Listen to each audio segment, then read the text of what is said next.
दोस्तों नमस्कार, ये है मार्गदर्शन फॉर सिविल सर्विसेज। मैं अनुराग चौधरी।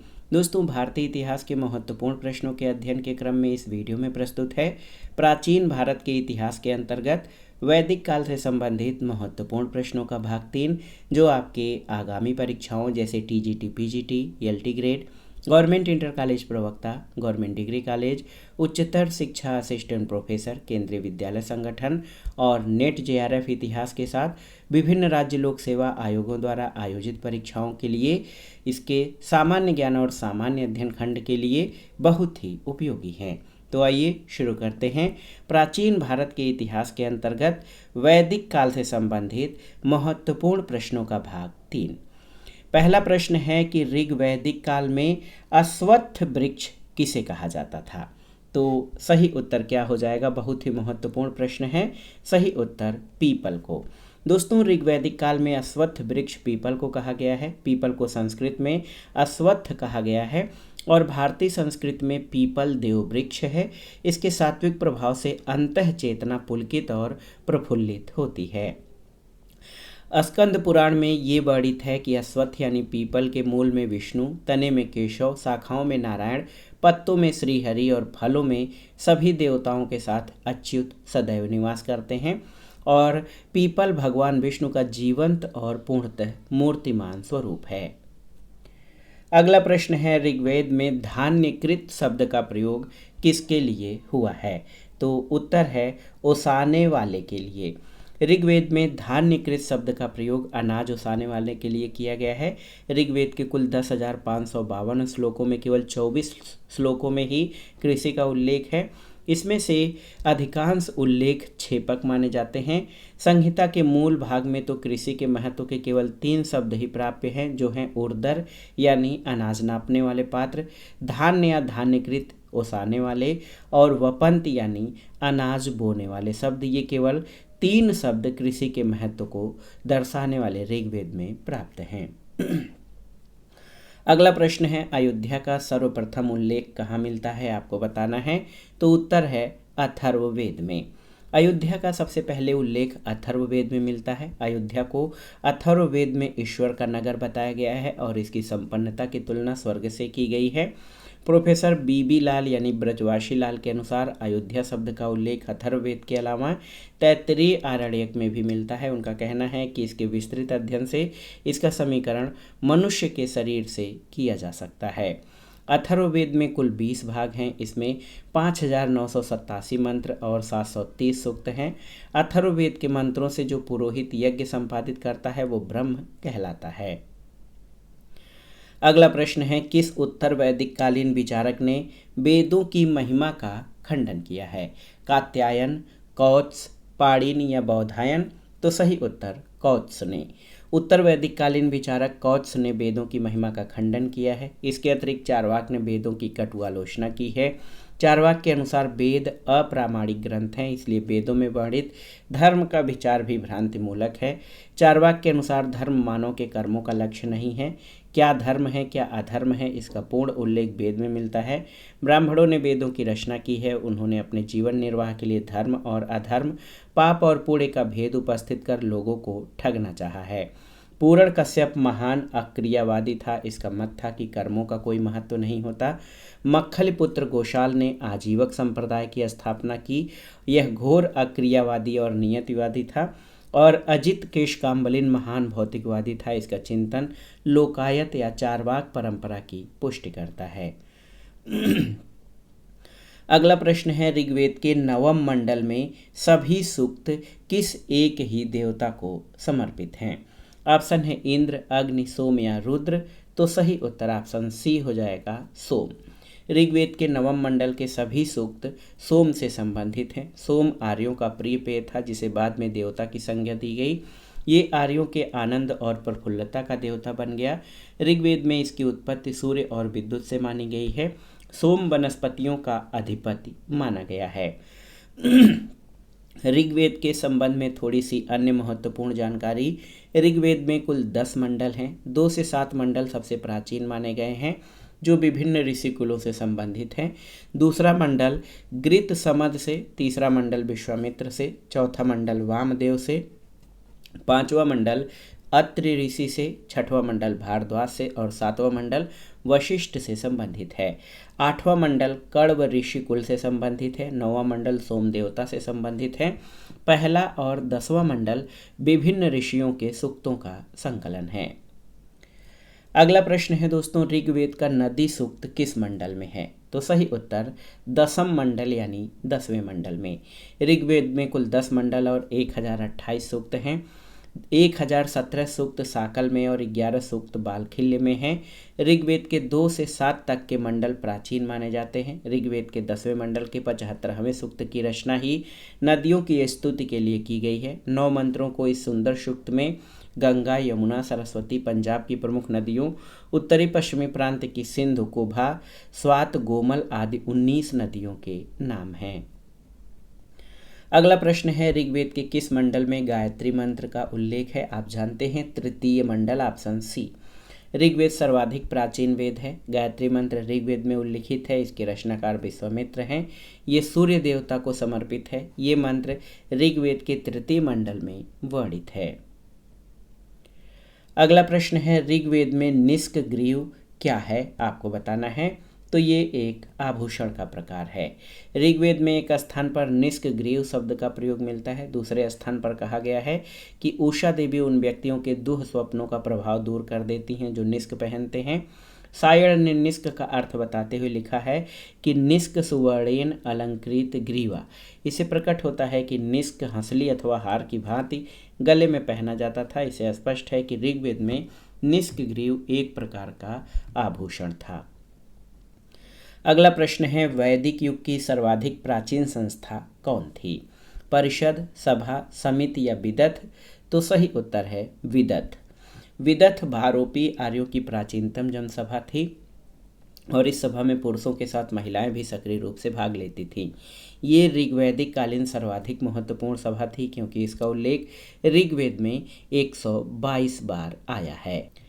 इसके अलावा सभा जो है ऋग्वेद में इसका उल्लेख 8 बार मिलता है। ये विशिष्ट जनों की सभा थी।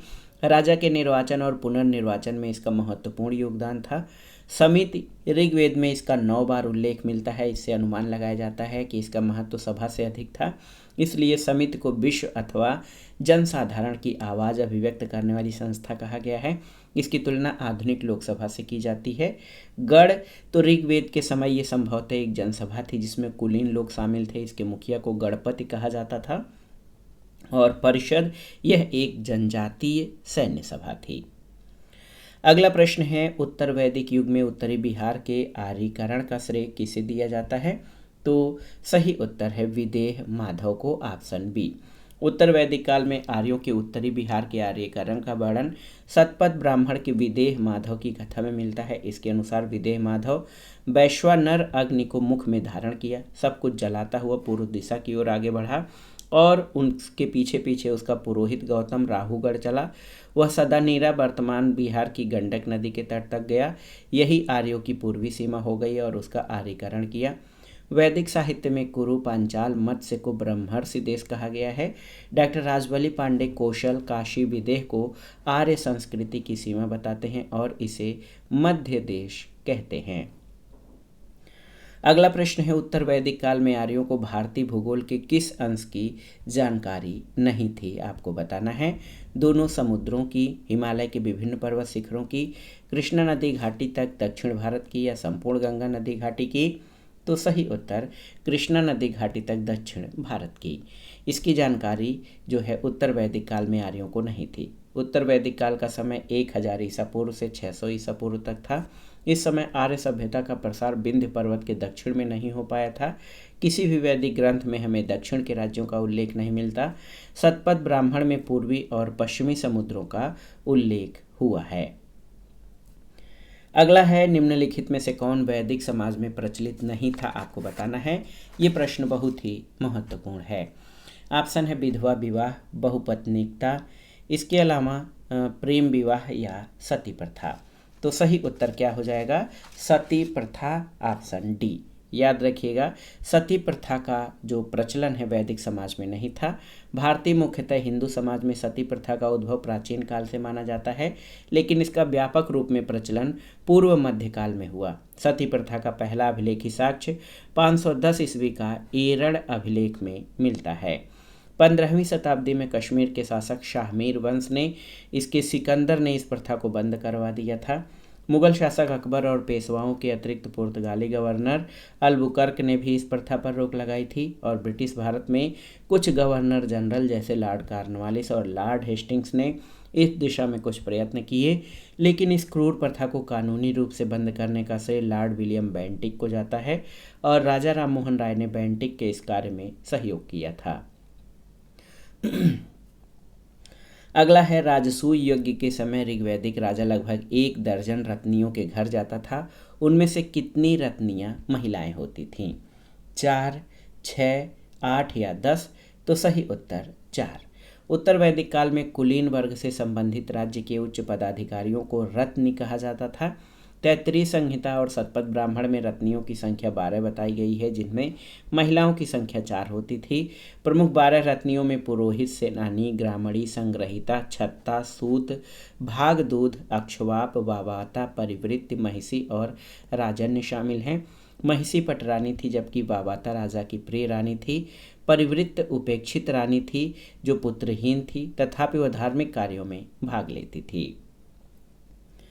अगला प्रश्न है, 10 राजाओं के युद्ध का विजयी राजा सुदास निम्नलिखित में से किस जन से संबद्ध था? तो सही उत्तर है त्रित्सु। देखिए, दसराग युद्ध या 10 राजाओं के युद्ध का उल्लेख ऋग्वेद के 7वें मंडल में मिलता है। इस युद्ध में एक तरफ पुरु नामक आर्य कबीला और उनके सहयोगी जिनके सलाहकार ऋषि विश्वामित्र थे, दूसरी ओर भरत नामक समुदाय था जिसका नेतृत्व त्रित्सु नामक कबीले के राजा सुदास कर रहे थे, जिनके प्रेरक ऋषि वशिष्ठ थे। दसराग युद्ध में सुदास की विजय हुई थी। कालांतर में भरतों और पुरुओं के बीच मैत्री हो गई और कुरु नामक एक नया कुल बन गया था। अगला है, राजत्व की दैवीय उत्पत्ति का सिद्धांत प्रथम बार पाया जाता है कहाँ पर? तो सही उत्तर उत्तर वैदिक साहित्य में। उत्तर वैदिक साहित्य में राजत्व की दैवीय उत्पत्ति के सिद्धांत का सबसे पहले उल्लेख है। उत्तर वैदिक काल में केवल गाय के लिए नहीं बल्कि क्षेत्र के लिए भी युद्ध होने लगे थे। उत्तर वैदिक काल में राजा का पद वंशानुगत हुआ, फिर भी कुछ राजा जनता के द्वारा निर्वाचित होते थे। इनका उल्लेख अथर्ववेद में हुआ था। राजा के शक्ति और प्रतिष्ठा के लिए अनुष्ठान इस प्रकार से होते थे। राजसूय यज्ञ राजा को दिव्य शक्ति के लिए, अश्वमेध यज्ञ विस्तृत क्षेत्र पर अधिकार के लिए, वाजपेय यज्ञ रथ दौड़ के लिए और राजा को अन्य लोगों से श्रेष्ठ दिखाने के लिए। तैत्तिरीय संहिता और शतपथ ब्राह्मण में 12 रत्नियों का उल्लेख मिलता है। अगला प्रश्न है, वैदिक काल में दार्शनिक वाद विवादों की एक कुशल वक्ता कौन थी? ऑप्शन है मैत्रेयी, गार्गी, घोषा या अपाला। तो सही उत्तर गार्गी। वैदिक काल में गार्गी दार्शनिक वाद विवादों की कुशल वक्ता थीं। इनका वर्णन बृहदारण्यक उपनिषद याज्ञवल्क्य गार्गी संवाद में हुआ है। महर्षि याज्ञवल्क्य की 2 पत्नियां मैत्रेयी और कात्यायनी थीं। ऋग्वेद में लोपामुद्रा, घोषा, अपाला, सिक्ता और विश्वारा जैसी विदुषी स्त्रियों का उल्लेख मिलता है। इन विदुषी स्त्रियों को ऋषि कहा गया है। इन विदुषी स्त्रियों ने अनेक ऋचाओं की रचना भी की थी। लोपामुद्रा अगस्त ऋषि की पत्नी थीं। अगला प्रश्न है, किस उपनिषद में याज्ञवल्क्य और मैत्रेयी का दार्शनिक संवाद वर्णित है? तो सही उत्तर क्या हो जाएगा? बृहदारण्यक उपनिषद। बृहदारण्यक उपनिषद के 2, 3 और 4 अध्यायों में याज्ञवल्क्य की दार्शनिक महत्ता और सिद्धांतों का परिचय मिलता है। उनमें से 2 अध्याय में याज्ञवल्क्य का अपनी ब्रह्मवादिनी पत्नी मैत्रेयी तत्व ज्ञान पर संवाद प्राप्त है। 3 अध्याय में विदेह देश के जनक राजा के दरबार में इनके द्वारा अनेकानेक तत्वज्ञानियों से हुए वाद विवादों की जानकारी दी गई है। और 4 अध्याय में स्वयं राजा जनक से हुए इनके तत्वज्ञान पर संवाद प्राप्त हैं।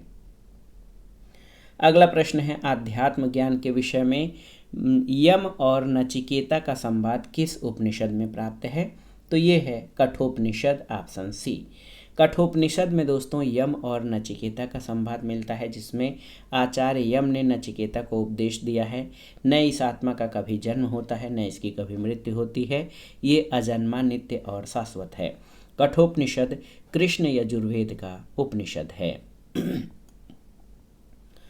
अगला प्रश्न है, ऋग्वेद के किस देवता को असुर की उपाधि दी गई है? इंद्र, वरुण, अग्नि या रुद्र? तो सही उत्तर वरुण, ऑप्शन बी। दोस्तों, ऋग्वैदिक आर्यों का प्रारंभिक जीवन कबायली था। उनके देवता भी प्राकृतिक शक्तियों के प्रतीक थे। यास्क ने अपने ग्रंथ निरुक्त में ऋग्वैदिक देवताओं की मंडली बनाई है, जिनकी संख्या 33 है।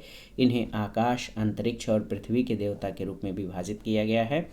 ऋग्वैदिक देवमंडल का तीसरा प्रमुख देवता वरुण था, जो जल निधि का प्रतिनिधित्व करता था। वरुण को ऋतस्य गोपा कहा गया है, यानी वह प्राकृतिक घटनाक्रम का संयोजक समझा जाता था। उसे ईरानी ग्रंथ में असुर भी कहा गया है। ईरानी ग्रंथ जिंद अवस्था में जिस अहुर मजदा का वर्णन मिलता है, वो असुरों का ही देवता था। वरुण को ईरानी ग्रंथ जिंद अवस्था में अहुर मजदा कहा गया है। ऋग्वैदिक आर्यों का सबसे महत्वपूर्ण और प्रतापी देवता इंद्र था, और ऋग्वेद का पहला मंत्र अग्नि की स्तुति से प्रारंभ हुआ है। अगला प्रश्न है, वैदिक नदी कुभा का स्थान निर्धारित होना चाहिए कहाँ से? तो सही उत्तर अफगानिस्तान में। ऋग्वेद में उल्लिखित कुभा जो है ये काबुल नदी है। कुरुमु यानी कुर्रम, गोमती यानी गोमल और सुवालू यानी स्वात नदियाँ अफगानिस्तान में बहती थीं। इन नदियों के उल्लेख से स्पष्ट है कि आर्यों का अफगानिस्तान के साथ गहन संबंध था। अगला प्रश्न है, सतलज नदी का प्राचीनतम नाम क्या था? तो सही उत्तर है शत्रुदी। ऋग्वेद में सप्त सैंधव प्रदेश की 7 नदियों का उल्लेख मिलता है। ये नदियां सरस्वती, बिपाशा, परुषणी, बितस्ता, सिंधु और शत्रुद यानी सतलज तथा अस्किनी हैं। तो सतलज नदी का प्राचीन नाम शत्रुदी था। अगला प्रश्न है कि वैदिक काल में चिनाब को किस नाम से जाना जाता था? आपको बताना है। बहुत ही महत्वपूर्ण प्रश्न है। तो सही उत्तर अस्किनी।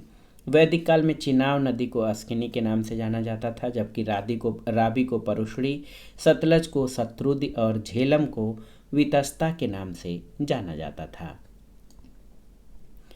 अगला प्रश्न है, निम्नलिखित में से कौन पूर्व वैदिक काल में विनिमय का लोकप्रिय माध्यम था? सोने का टुकड़ा, चांदी का टुकड़ा, सिक्का या गाय? तो सही उत्तर गाय हो जाएगा। ऋग्वैदिक आर्यों का प्रारंभिक जीवन अस्थायी था, अतः उनके जीवन में कृषि की अपेक्षा पशुपालन का अधिक महत्व था। पशुओं में गाय की महत्ता सर्वाधिक थी। गाय की गणना संपत्ति में की जाती थी। व्यापार वस्तुतः वस्तु विनिमय पर आधारित था। गाय वस्तु विनिमय का लोकप्रिय माध्यम थी। विनिमय के माध्यम के रूप में निष्क का उल्लेख हुआ है, और बेकनाट यानी सूदखोर वे ऋणदाता जो बहुत अधिक ब्याज लेते थे उनको वेकनाट कहा जाता था।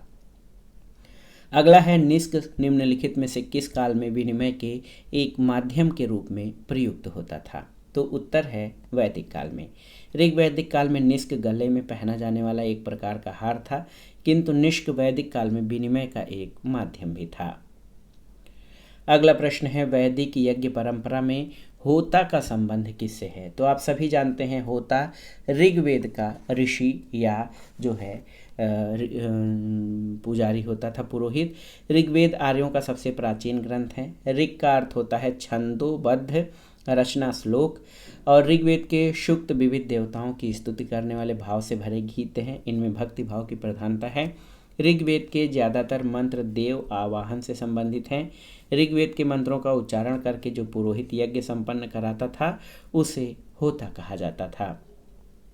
ऋग्वेद के 3 पाठ मिलते हैं। साकल 1017 सूक्त, बालखिल्य इसे 8वें मंडल का परिशिष्ट माना जाता है, इसमें कुल 11 सूक्त हैं। वास्कल इसमें कुल 56 सूक्त हैं, परंतु ये उपलब्ध नहीं है। वेदों का संकलन महर्षि कृष्ण द्वैपायन ने किया, इसलिए इनका एक नाम वेद व्यास भी है। अथर्ववेद इसमें शामिल नहीं है, क्योंकि इसमें यज्ञ से भिन्न लौकिक विषयों का वर्णन है। अगला प्रश्न है, प्राचीन भारतीय समाज व्यवस्था में गोपालन किसकी वृत्ति माना गया है? आपको बताना है। तो सही उत्तर वैश्य की। प्राचीन भारतीय समाज व्यवस्था में गोपालन वैश्यों की वृत्ति या जीविका माना गया है। समाज का तीसरा वर्ण वैश्यों का था, जो धन और संपत्ति के स्वामी थे। गीता में वैश्यों का स्वाभाविक कर्म कृषि, गोरक्षा और वाणिज्य बताया गया है। कृषि, गोरक्ष, वाणिज्यम, वैश्य कर्म, स्वभावजनम। और वार्ता उनका प्रधान विषय था, जिसमें कृषि, पशुपालन और वाणिज्य आते थे। बौधायन ने वैश्यों को गो, ब्राह्मण तथा वर्ण की रक्षा के लिए शस्त्र ग्रहण करने का अधिकार दिया है। अगला प्रश्न है, 4 वर्णों का उल्लेख सबसे पहले हुआ है कहाँ पर? तो सही उत्तर ऋग्वेद के 10वें मंडल में। ऋग्वेद के 10वें मंडल में वर्णित पुरुष सूक्त में चारों वर्णों की उत्पत्ति का वर्णन मिलता है। इसमें कहा गया है कि ब्राह्मण विराट पुरुष के मुख से, क्षत्रिय उसकी भुजाओं से, वैश्य उसकी जांघों और शूद्र उसके पैरों से उत्पन्न हुआ है। नियोग प्रथा से उत्पन्न संतान क्षेत्रज कहलाती थी। जो कन्याएं जीवन भर कुंवारी रहती थी उन्हें अमाजू कहा जाता था। अगला प्रश्न है, सबसे पहले 4 आश्रमों का वर्णन कहाँ पर आया है? तो आप जान लीजिए, जाबालोपनिषद में। जाबालोपनिषद में सबसे पहले 4 आश्रम जो है ब्रह्मचर्य, गृहस्थ, वानप्रस्थ और संन्यास का उल्लेख आया है, जबकि छांदोग्य उपनिषद में केवल 3 आश्रमों का उल्लेख मिलता है। अगला प्रश्न और आज की वीडियो का आखिरी प्रश्न है कि निम्नलिखित में से कौन सा एक पुरुषार्थ के विषय में सही नहीं है? देखिए, धर्म, अर्थ, काम, मोक्ष 4 पुरुषार्थ हैं, सही है। इनकी संकल्पना प्रवृत्ति यानी भोग तथा निवृत्ति यानी संन्यास के मध्य संतुलन के लिए की गई थी, सही है। पुरुषार्थ भौतिकवाद और आध्यात्मिकता के मध्य समन्वय दर्शाता है, सही है। और पुरुषार्थों का उल्लेख सबसे पहले कौटिल्य के अर्थशास्त्र में मिलता है, ये सही नहीं है। देखिए, पुरुषार्थ 4 होते हैं, धर्म, अर्थ, काम, मोक्ष। चारों पुरुषार्थों की अवधारणा वैदिक काल में नहीं थी। मोक्ष की अवधारणा पहली बार उपनिषद में आई। पुरुषार्थ भौतिकवाद और आध्यात्मिकता के मध्य समन्वय को दर्शाता है। इस प्रकार से पुरुषार्थों का सर्वप्रथम उल्लेख कौटिल्य के अर्थशास्त्र में नहीं बल्कि उसके पहले ही मिलता है। तो दोस्तों, ये था आज का वीडियो भारतीय इतिहास के अंतर्गत वैदिक काल से संबंधित महत्वपूर्ण प्रश्नों का भाग 3, जो आपके आगामी परीक्षाओं के लिए बहुत ही उपयोगी है। आप इन प्रश्नों को अच्छे से तैयार कर लीजिए। वीडियो आपको कैसा लगा हमें कमेंट बॉक्स में ज़रूर बताइएगा। वीडियो को लाइक करें, शेयर करें और इस चैनल मार्गदर्शन फॉर सिविल सर्विसेज को सब्सक्राइब करें। वीडियो देखने के लिए धन्यवाद दोस्तों, नमस्कार।